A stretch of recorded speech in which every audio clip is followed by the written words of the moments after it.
podemos ir comenzando con un recuerdo a Santa Inés. Leemos un par de estrofas de una poesía que Teresita le dedica al responsorio de Santa Inés. Cuando amo a Cristo y cuando yo le toco, se hace mi corazón más puro y limpio y me vuelvo más casta. El beso de su boca me da el dulce tesoro de la virginidad. Sobre mi frente ha impreso ya su sello, a fin de que otro amante no se acerque ya a mí. Mi amable Rey sostiene con su divina gracia mi débil corazón. Encomendamos la jornada a la intercesión de Santa Inés y le pedimos al Señor que nos acompañe con su luz, de manera que en este día podamos crecer en conocimiento, pero también en santidad y sobre todo en fraternidad y en capacidad de compartir sobre todo aquello que somos. Por Jesucristo nuestro Señor. Amén. Pues, siempre es una alegría para un maestro o un enseñante, por mejor decir, para un profesor, presentar a un alumno que le ha superado con creces. Samuel, pues yo tuve el gusto de darle clases, en comillas. Ya prometía y más que cumplir, ha recumplido con todo lo que prometía. Además de ser una persona muy competente, muy inteligente, muy trabajadora, siempre muy despierto, pues es verdaderamente una persona buena, muy simpática, muy cercana. Lo vamos a ver ahora en estos...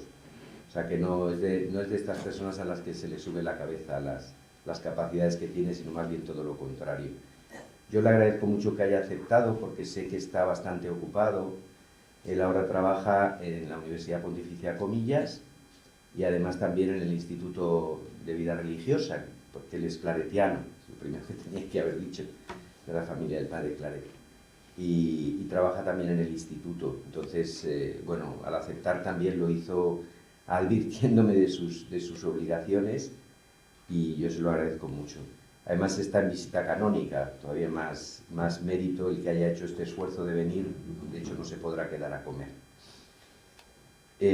Su conferencia, dentro de esa idea general que decíamos ayer del peregrinaje, nos va a llevar por el concepto, la comprensión de nuestra vida como consagrados, como camino. Se ha hablado de la vida religiosa como martirio, pero también es un camino, es una peregrinación. Entonces, él va a dar una serie de pinceladas fundándose en lo que fue el año de la vida consagrada, las llamadas que ha habido desde el magisterio de la vida consagrada, la realidad de la vida consagrada hoy y siempre teniendo como telón de fondo el concilio, que también es un punto de partida. Ya no le robo más tiempo. Muchísimas gracias, Samuel, y muy bienvenido. El agradecido soy yo, Emilio, por tus palabras, por tu cercanía y bueno, a vosotros por vuestra paciencia, que me supongo desde ya. Como dice el título, vida religiosa, vida en camino, dentro de ese marco que habéis trazado, de la peregrinación, peregrinos de esperanza, podríamos decir, yo quisiera compartir con vosotros algunas intuiciones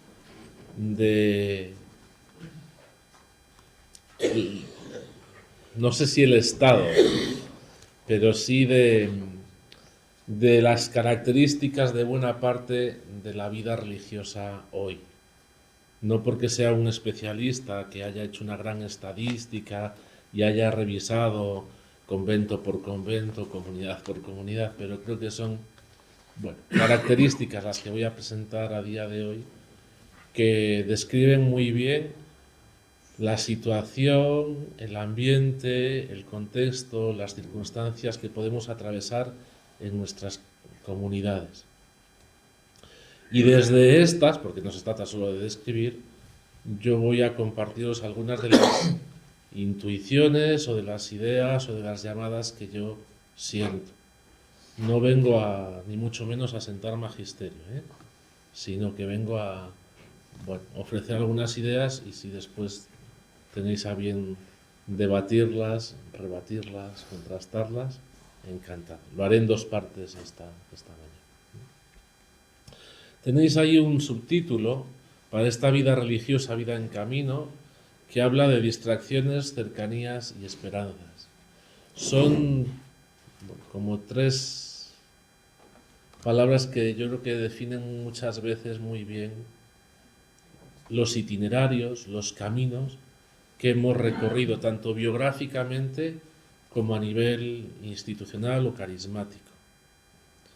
Yo creo que ha habido distracciones, ahora me referiré a ellas. Creo que hay una serie de cercanías o proximidades que tenemos que seguir cultivando sin ningún miedo. Y finalmente hablaré de esperanzas que yo veo en nuestra realidad y a partir de ella. Entonces voy a hablar como en 4 etapas, ahí las tenéis. Primero una mirada a nuestra realidad, qué nos está pasando, qué podemos aprender de lo que nos está pasando y bueno, enunciar algunas de las encrucijadas de la vida consagrada actual. Un segundo paso quiere que esta mirada sea con realismo, pero también con esperanza, con realismo y autenticidad. Hablaré de cómo hay que privilegiar algunas preguntas y también hablaré de algunas tentaciones contra la esperanza para detectarlas y no sucumbir a ellas. La propuesta o la llamada vendrá en el tercer momento, con esa fórmula que todos hemos abrazado desde nuestro carisma particular, el seguir más de cerca a Cristo, y ahí repasaré cuáles han sido algunos de los acentos que el magisterio de la Iglesia nos ha ido dando en estas últimas décadas, ¿no? Ahí será también donde se escriban esas cercanías de las que os he hablado, cercanía con Dios, cercanía con la Iglesia, cercanía entre nosotros, cercanía con el mundo. Y finalmente, para que veáis la originalidad de mi propuesta, hablo de poner nuestros pasos en los de Cristo, en este camino, en esta andadura, porque Él es el camino, la verdad y la vida, y al final haré como una especie de relectura entre los dinamismos teologales de la vida cristiana, las virtudes, y los votos, que son los dinamismos teologales de nuestra consagración, para terminar haciendo un elogio de la sencillez. Entonces, más o menos haré 2 partes y 2 partes. En primer lugar, una mirada a nuestra realidad. Todos tenemos en la mente ese arranque de la Constitución Pastoral del Concilio, donde reconocemos que los gozos, esperanzas, tristezas y angustias son los nuestros, sobre todo los de los pobres y de los que sufren. Nosotros, como discípulos de Cristo y como Él mismo, hacemos nuestros tanto los gozos como las esperanzas. Una mirada a nuestra realidad. Si tuviéramos que usar una imagen, algunos hablan de cómo el reloj de la vida consagrada va marcando distintas horas según los diversos contextos geográficos, culturales, eclesiales. Para algunos dicen que marca la hora tercia, es decir, de las 9 de la mañana, en lugares donde la vida consagrada está naciendo con fuerza o que dan los primeros pasos. Congo, Camerún, Kenia, Tanzania, si miramos a África, Indonesia, Timor, Vietnam, si miramos a Asia. Marcaría la hora sexta en lugares donde la vida consagrada está en su apogeo. Abundan vocaciones, se fundan nuevos institutos, hay obras consolidadas, crece la ayuda misionera al exterior. La hora nona en lugares donde la vida consagrada está decreciendo poco a poco, como en la mayoría de los países de Latinoamérica, Chile, Argentina, México. Y para algunos estaría marcando finalmente la hora duodécima, el paso de la tarde a la noche, allí donde la vida consagrada disminuye significativamente en miembros, en obras, y donde parece que se aproxima a su final, sobre todo en Europa, en Norteamérica, en Australia. Yo creo que es necesario tener en cuenta las diversas horas para tener una visión global lo más ajustada posible a la realidad y para no dejarse llevar por juicios apresurados o por emociones superficiales. Vistas las cosas desde Europa, es evidente que el reloj marca con claridad las horas del atardecer, del ciclo día-noche. El sentimiento de ocaso es más fuerte si se tiene en cuenta que Europa vivió hace 6 décadas un momento de máximo esplendor y que ha sido cuna de innumerables formas de vida religiosa a lo largo de la historia. Muchas se extendieron después por todo el mundo y religiosos han sido personajes europeos famosos. No se entendería el continente europeo sin la presencia capilar de la vida consagrada. Y aunque las reflexiones que siguen son válidas para la vida consagrada en general, yo creo que se aplican de manera especial a nuestras latitudes. ¿Qué nos está pasando? Bueno, ahí, entre claroscuros, tenéis algunos síntomas. Disminución numérica y envejecimiento. Según las estadísticas oficiales de 2019, en la Iglesia somos unos 830 y pico mil consagrados, 813 propiamente de institutos de vida consagrada. En el año 65, al final del concilio, las religiosas eran 960.000, los religiosos 329.000, o sea, 1.200.000 en total. En los últimos 60 años, la vida consagrada ha perdido casi 500.000 de efectivos. En Europa todavía somos unos 270 y pico mil religiosos. Si nos acercamos a la vida religiosa en España, los últimos datos es que se pierden una media de 1.200, la mayoría por fallecimiento. Por otra parte, aumenta significativamente la edad media de los institutos, a veces por encima de los 75 años, en un continente que se caracteriza también y sobre todo en Italia y en España por un invierno demográfico. Nunca en la multisecular historia de la vida consagrada en Europa había habido tantas personas consagradas ancianas como ahora. Es una gran bendición y es un enorme desafío. ¿Qué nos está pasando? Pues también os sonará cierre de posiciones, reorganización. Los institutos religiosos nos hemos visto obligados a cerrar casas, a cerrar obras por falta de personal para gestionarlas. En general hay una fuerte resistencia a dar este paso, aunque se juzgue necesario. Por otra parte, en los últimos 30 años ha sido normal el proceso de reorganización de provincias. En algunos institutos toda Europa o todo el instituto constituye ahora una sola provincia religiosa. Pero la reorganización jurídica, que en muchos casos era inaplazable, no siempre ha significado revitalización carismática, porque no ha estado acompañada por un proceso de verdadera renovación.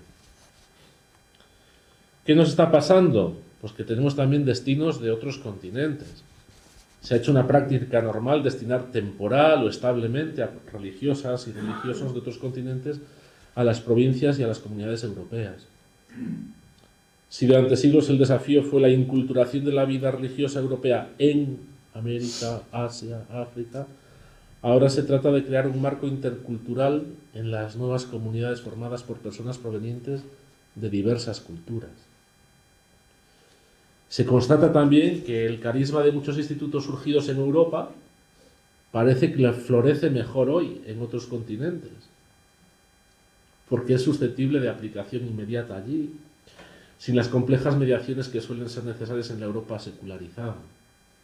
De hecho, muchos institutos de origen europeo se han convertido en multipolares. Las provincias africanas y asiáticas están demostrando ser creadoras de una nueva sensibilidad y una nueva forma de ver la vida consagrada, no exenta de problemas. Y es muy probable que en las próximas décadas la vida consagrada en Europa tenga una fuerte impronta africana y asiática, lo cual obligará a discernir mejor los elementos esenciales y las traducciones culturales. ¿Qué nos está pasando? Bueno, pues que también atravesamos una crisis de credibilidad, no solo, pero ligada al fenómeno de los abusos. Los institutos religiosos, más los masculinos que los femeninos, se han visto muy afectados por la crisis de los abusos.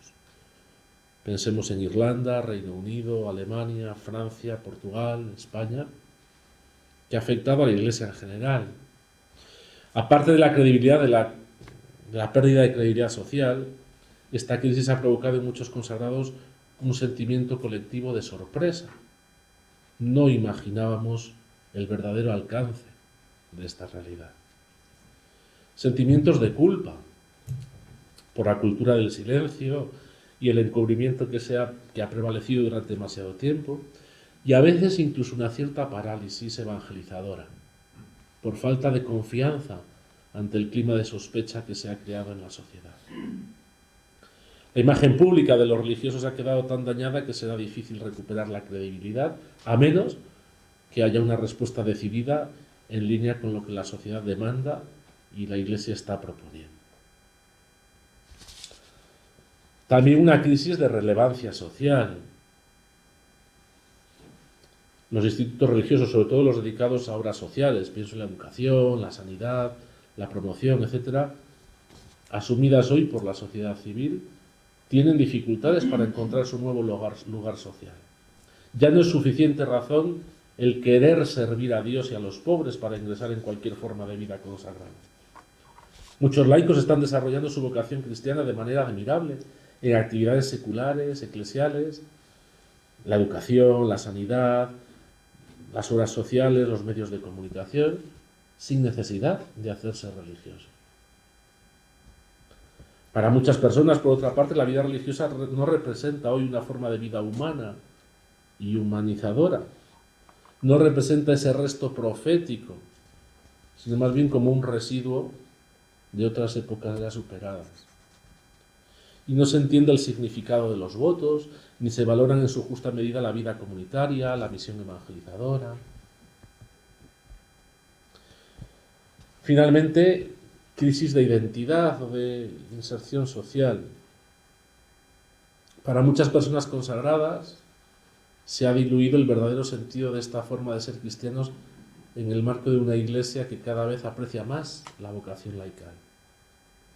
Más allá del servicio que se presta a la iglesia o a la sociedad, es difícil justificar un estilo de vida que resulta anacrónico para algunos o demasiado acomodaticio para otros. Se puede decir, en definitiva, que la vida consagrada actual, en el plano cultural y teológico, tiene que enfrentarse a un triple desafío. El que viene de Oriente y la invita a estar más anclada en la espiritualidad y el misterio. El desafío que proviene del sur, que nos llama a abrirnos a la pobreza del tercer mundo. Y finalmente el que nace de la mentalidad occidental y que quiere encontrar nuevos caminos para evangelizar en las sociedades secularizadas. Como decía un profesor, lo importante no es lo que nos pasa, sino qué hacemos con lo que nos pasa. Bueno, pues esto es parte de lo que nos está pasando.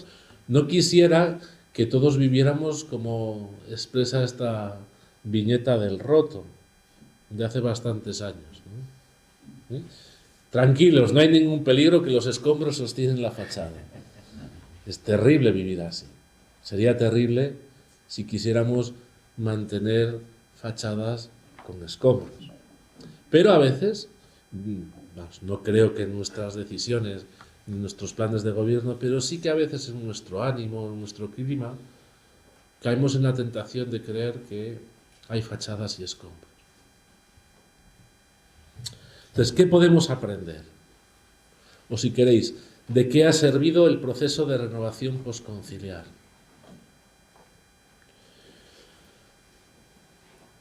A la luz de la descripción anterior que he hecho, para algunos consagrados europeos lo más sensato en este tiempo, y tristemente en ocasiones lo escuchamos, lo más sensato sería prepararse para una despedida suave y un digno entierro.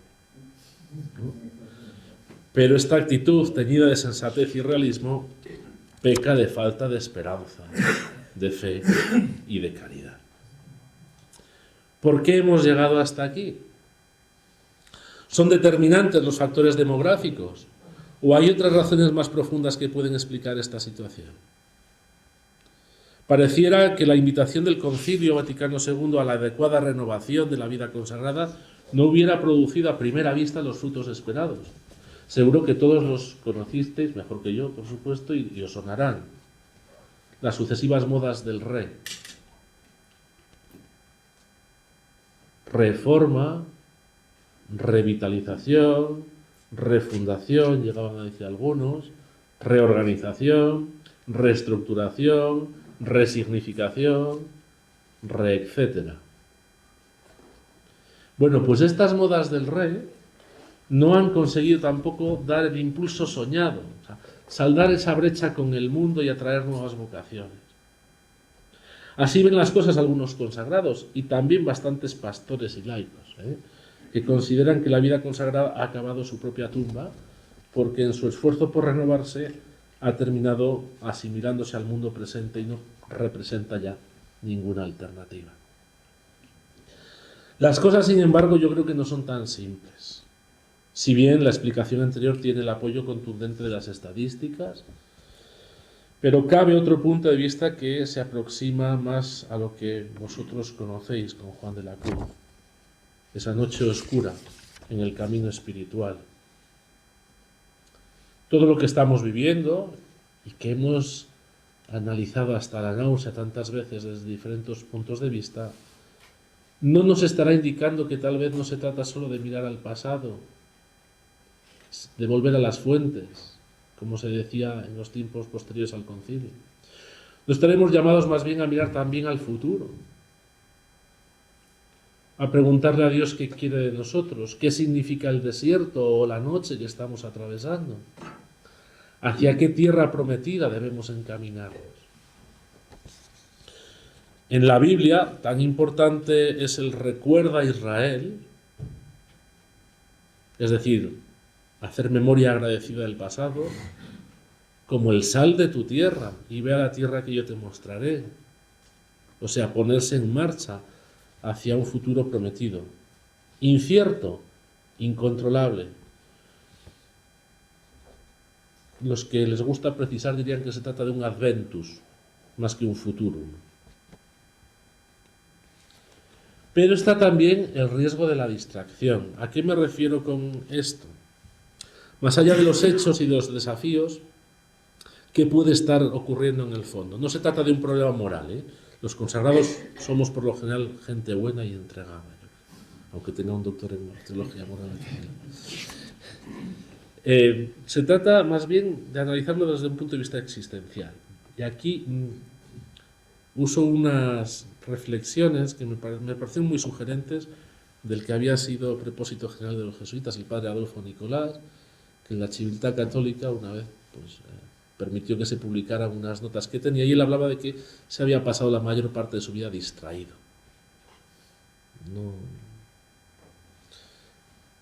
Él dice que muchas veces, a ver si os reconocéis vosotros, no lo sé, yo sí, estamos distraídos por batallas ideológicas que convierten las polaridades normales de la vida en dilemas irreconciliables desde una visión muy dualista de la realidad. Un perfeccionismo narcisista que no encuentra a Dios en la realidad frágil y limitada de la vida cotidiana. Decía el padre Adolfo Nicolás, un ego que reclama demasiada atención, que busca más la aprobación de los demás que el cumplimiento de la voluntad de Dios. Una situación eclesial que nos desconcierta y que nos duele y que a menudo no sabemos interpretar y encajar en el marco de nuestra experiencia histórica de fe. Despistados o distraídos por una cantidad ingente de información sobre la realidad del mundo y sobre todo la imposibilidad de discernirla y de digerirla dentro de nuestra cosmovisión cristiana. Un estilo de vida, dice él, en definitiva, que ha ido diluyendo inadvertidamente los grandes ideales que estaban en el origen de nuestra vocación, a cambio de comodidad, tranquilidad y plausibilidad.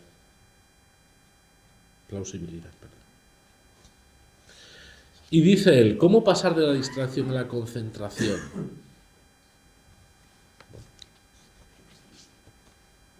Ignacio de Loyola, Francisco Javier, Juan de la Cruz, Teresa de Ávila, dice: los encontré regeneradores para el corazón. Es como volver a casa, a los orígenes, al primer amor, donde por primera vez pensé que había algo importante por lo que dar toda mi vida. No dejaba de preguntarme qué es lo que estaba presente en ellos y que parece que hemos perdido. Creo que fue su estar totalmente centrados. Habían sido conquistados por el espíritu, el fuego, la vida y el estilo de Cristo, y habían permanecido allí, totalmente centrados, experimentando sus profundidades, reconstruyendo toda su vida en torno a este nuevo centro. Hasta aquí las palabras del padre Nicolás.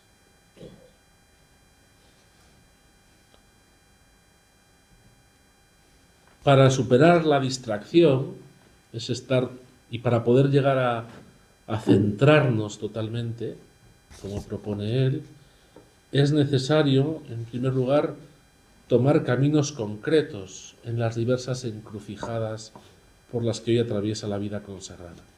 Os indico algunas de ellas ahí.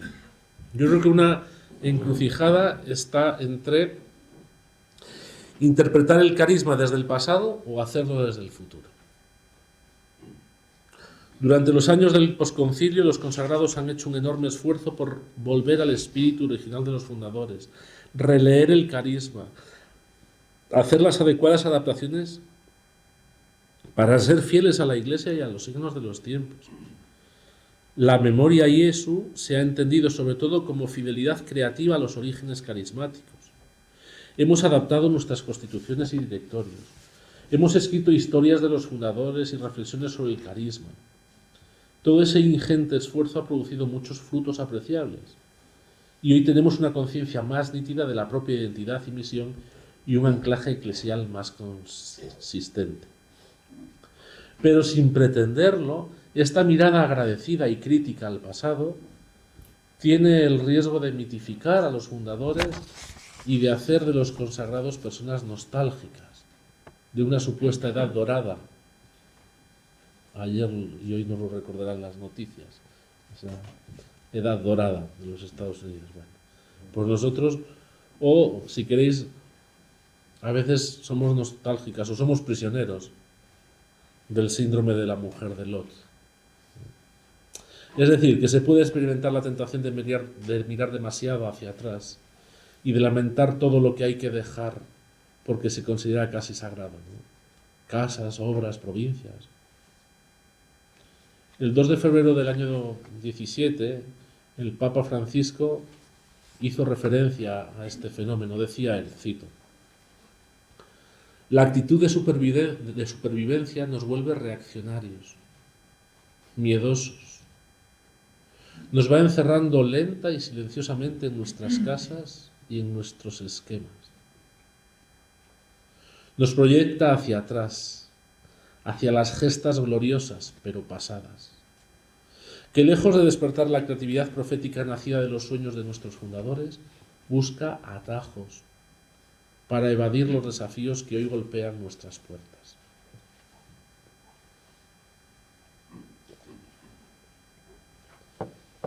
Me pregunto yo, ¿qué pasaría si en vez de comparar tanto el presente con el pasado, desplazáramos un poco la mirada al futuro?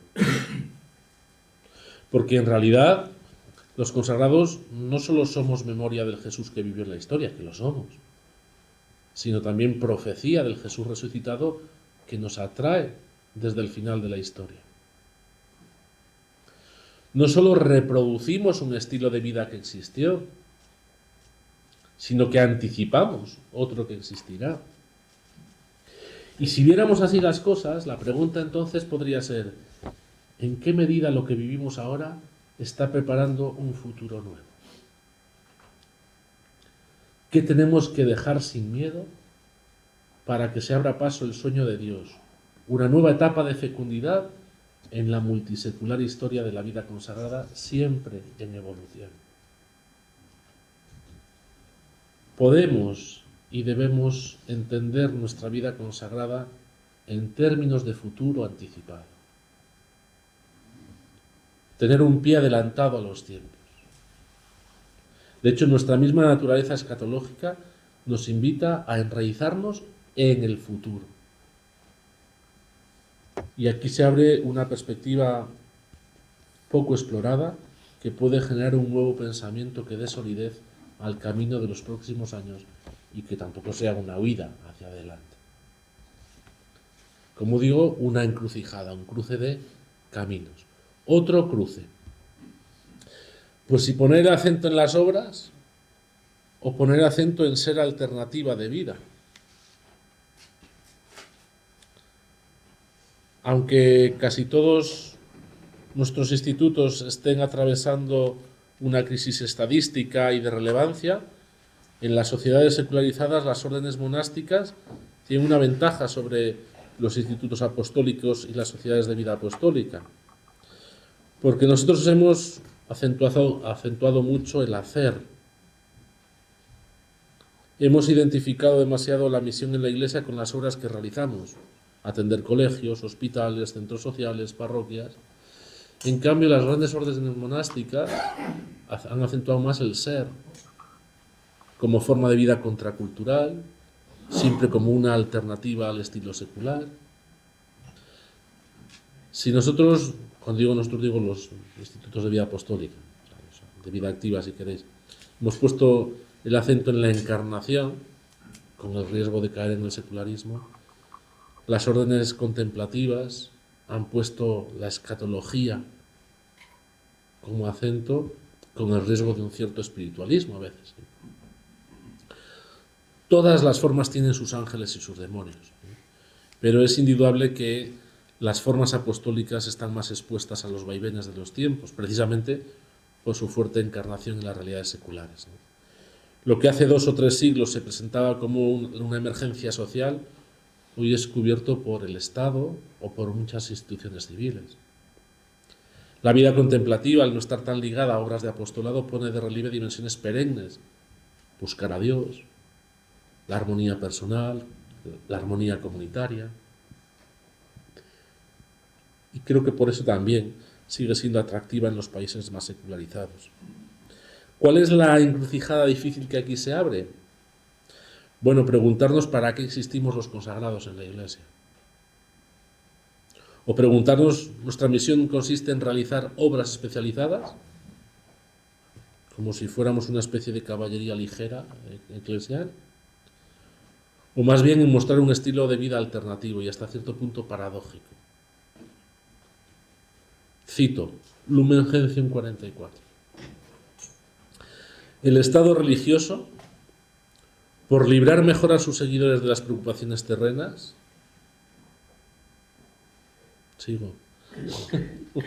por librar mejor a sus seguidores de las preocupaciones terrenas, cumple también mejor, sea la función de manifestar ante todos los fieles que los bienes celestiales se hallan ya presentes en este mundo, sea la de testimoniar la vida nueva y eterna, conquistada por la redención de Cristo, sea la de prefigurar la futura resurrección y la gloria del reino celestial.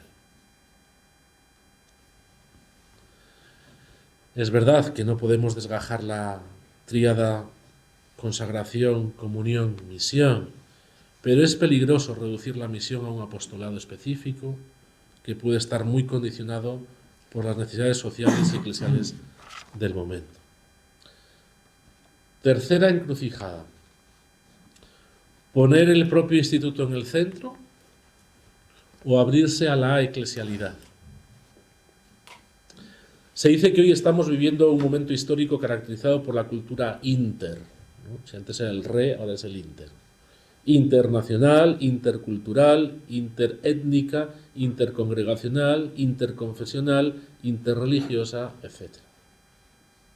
Quizá durante mucho tiempo hemos puesto mucho el acento en la propia identidad carismática, entendiendo esta como lo que nos distinguía de los demás. Hoy, en el marco de una iglesia sinodal, no se entiende este planteamiento. Existimos en la iglesia y al servicio de la misión de la iglesia. Sí, la vida consagrada no pertenece a las estructuras de la Iglesia, pero sí a su vida y a su santidad. Los institutos o sociedades que se cierren en sí mismos perderán su razón de ser. Los que sean capaces de entrar con entusiasmo en el cauce eclesial y se relacionen sanamente con las demás formas de vida, comprenderán mejor para qué existen y cómo pueden contribuir a la edificación de la Iglesia. La identidad se realiza en la comunión, misión. El camino sinodal que estamos siguiendo estos años es una oportunidad para abrirnos a la eclesialidad. Uno de los frutos que suele percibirse en los países donde la Iglesia Católica es una minoría es la relación cordial y la colaboración fraterna entre los consagrados, los pastores y los laicos. Y la fragilidad institucional que hoy vivimos en Europa, por ejemplo, yo creo que es una oportunidad para relacionarnos más, aprender unos de otros, afrontar juntos los desafíos de la misión.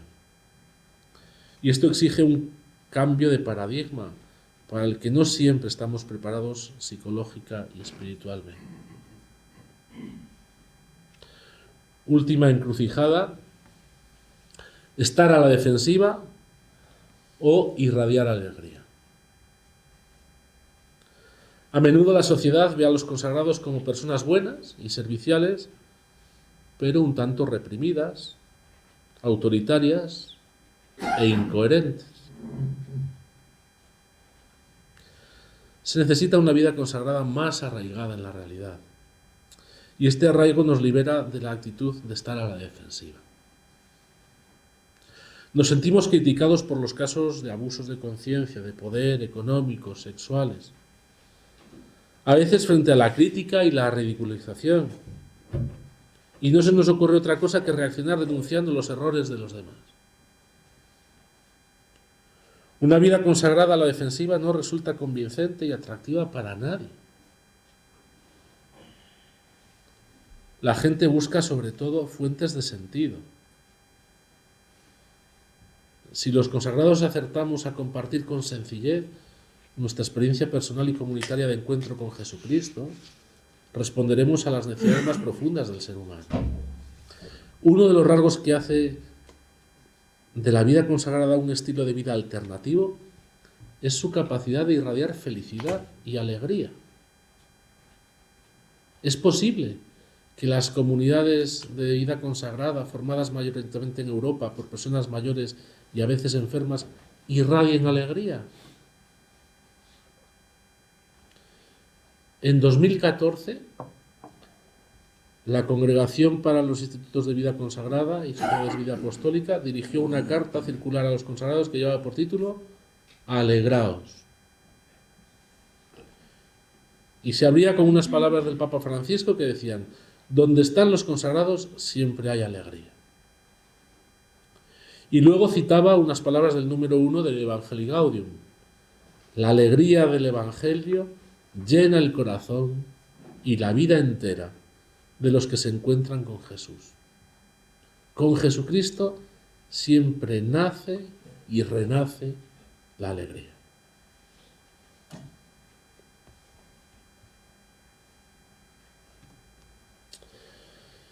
Segundo paso, con realismo y esperanza, sostenidos por esa frase de Pablo en la carta a los Romanos: apoyado en la esperanza, Abraham creyó contra toda esperanza, no cedió a la incredulidad, sino que se fortaleció en la fe, dando gloria a Dios, pues estaba persuadido de que Dios es capaz de hacer lo que promete. Con realismo y esperanza. La situación actual de la vida consagrada en Europa no debe ser vivida en sentido solamente, sobre todo, negativo. Yo creo que puede volverse, por el contrario, una oportunidad, un paso en el cual aquello que muere debe morir para dar lugar al nacimiento de algo nuevo. En nuestro caso, una vida consagrada a lo mejor más pobre y débil, menos visible, pero más profética y más centrada en lo esencial suyo, que es la gloria de Dios y no su propia supervivencia. Lo esencial suyo, que es representar a Dios y no defender sus propias obras. Una vida consagrada, si queréis, menos clerical, pero más evangélica, más ligera y cercana a la gente, más capaz de leer las necesidades de nuestro tiempo y de captar las preguntas que plantea, y de ofrecer con el testimonio de la vida gozosamente y libremente donada respuestas gracias a un lenguaje que todos puedan comprender. Reconocer la debilidad y fragilidad de la vida consagrada puede ser realmente una experiencia de gracia y de nuevo nacimiento de la fe.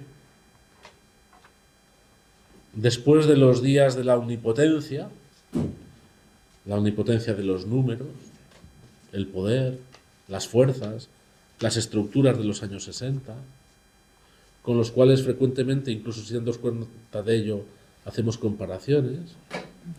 Pues bien, después de esos días de la omnipotencia, no vienen necesariamente los días de la impotencia o de la desaparición, sino los días del renacer más luminoso del poder de Dios, que abre caminos nuevos a su pueblo en el desierto. Porque como dice San Pablo, cuando soy débil es entonces cuando soy fuerte. Y la crisis es un momento de purificación, de llamamiento a la conversión personal e institucional, y nos está ayudando a reflexionar, a ir a lo esencial de nuestras vidas. Y así mirada es un tiempo colmado de esperanza. Podemos mirar al futuro con realismo y esperanza. Y desde este realismo debemos y podemos mirar, por ejemplo, algunos indicios. Aceptar sincera y humildemente la debilidad como oportunidad para radicarnos más profundamente en los valores del Evangelio. Eso es crecer espiritualmente. La vida consagrada continúa fielmente en su vocación de situarse en las fronteras geográficas y sociales y culturales de la misión. Es cierto que las limitaciones impuestas por la edad avanzada y el número reducido pues golpean esta dimensión profética, pero sigue viva la conciencia de que esta es la misión de la vida consagrada y se reafirma la decisión de serle fieles. La creciente presencia de laicos que quieren participar del carisma es una realidad que anima y que interpela a los consagrados a que vuelvan a descubrir la riqueza de su patrimonio carismático, y por lo tanto es una exigencia de mayor fidelidad. El nacer de nuevas formas de vida religiosa y de nuevas comunidades que tratan de responder de forma diversa a las nuevas necesidades de nuestra sociedad es un hecho positivo. Indica apertura a las sugerencias del Espíritu y dinamismo en la vida de la comunidad eclesial. Pero este nacer de nuevas formas de vida religiosa exige al mismo tiempo procesos de discernimiento muy atentos, para los cuales los institutos con mayor tradición, las órdenes, podéis ser de gran ayuda. Esta realidad que se debe conocer y acercar de forma positiva y amistosa es un estímulo a la renovación para todos.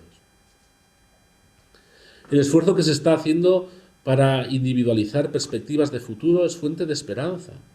La ausencia de horizontes no ayuda a crecer.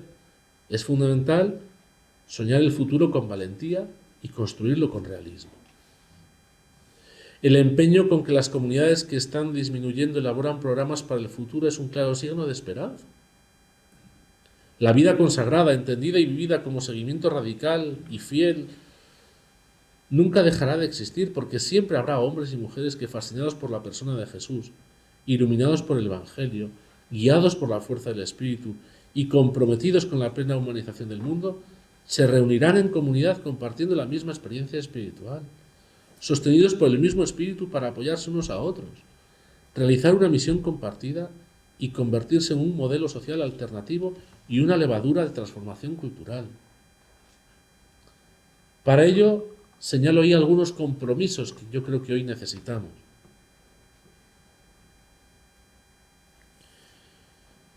Construir comunidades donde se vive con alegría el don de la fraternidad. Esto lo tomo de otro general, el padre Pascual Chávez, que fue general de los salesianos. Bueno, pues en su recorrido también hizo análisis y dice, ¿qué compromisos necesitamos para ayudarnos unos a otros dentro de los propios institutos? Pues construir comunidades donde se vive con alegría el don de la fraternidad. En una sociedad con frecuencia multicultural, que sufre tensiones por este motivo, el testimonio de comunidades constituidas por personas de diferentes orígenes geográficos o culturales que viven gozosamente el don de la fraternidad es un testimonio importante del poder transformador del Evangelio y al mismo tiempo es una parábola que indica rutas de futuro para las sociedades europeas.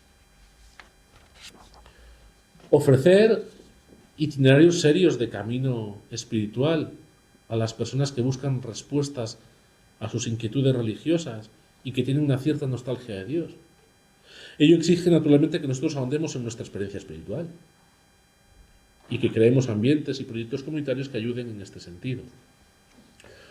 Otro compromiso, decía él, es recobrar la centralidad de la misión y servirla con mayor transparencia. Tenemos que dejar de pensar solo en nosotros mismos y colocar en el centro de nuestras preocupaciones los desafíos de la misión. O valorar la experiencia de participación de los laicos que desean vivir el carisma de un instituto. Sostener las nuevas presencias apostólicas puestas en marcha en estos últimos tiempos por diversos institutos religiosos. Volver a las periferias, a márgenes.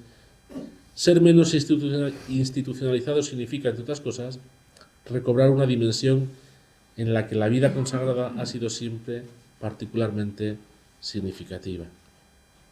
Y finalmente, vivir profundamente la experiencia de la interculturalidad, en la perspectiva del enriquecimiento mutuo, sin sentidos de superioridad, y volver en Europa a respirar por los dos pulmones. Una mirada más atenta al Oriente nos podría ofrecer sugerencias para reflexionar y actuar. Hay otro autor, el padre Rino Cozza, que dice que en una época en que se otorgaba mayor valor a las respuestas, él cree que las verdaderas reformas nacen de las preguntas.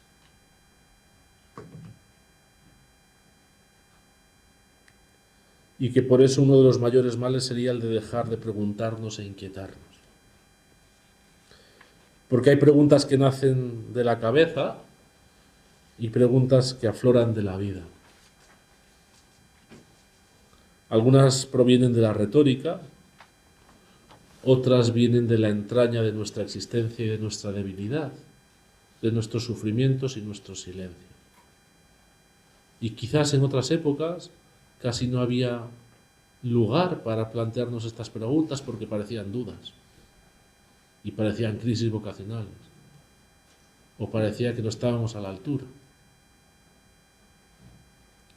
En ocasiones da la sensación de que a nivel institucional nuestros encuentros tienden a erradicar esas preguntas vitales y a cerrar puertas para protegernos y defendernos de quien pregunta.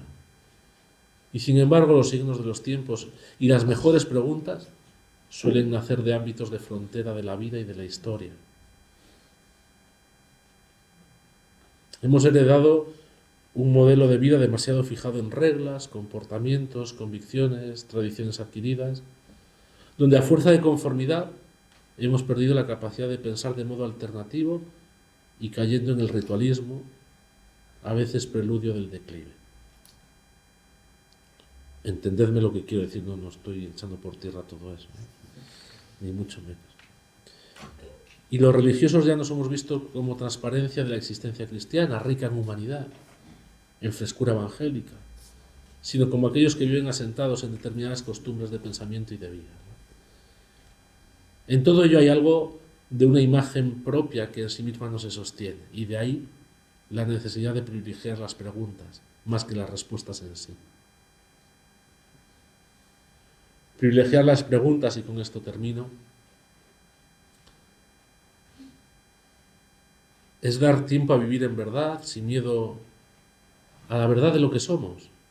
Buscar una vida que se nutra de la propia experiencia, sabiendo que la autenticidad vuelve bella a la persona y que la vocación fundamental de cada uno es llegar a ser uno mismo. Para ello es necesario caminar en libertad libertad con Dios, libertad con los demás, libertad consigo mismo. Quizás antaño la libertad era vista con recelo y considerada como muy poco virtuosa en la Iglesia. Algunos valoraban más la sumisión. Eso sí, habló de la libertad que apela a la conciencia y al cultivo del discernimiento y la autenticidad.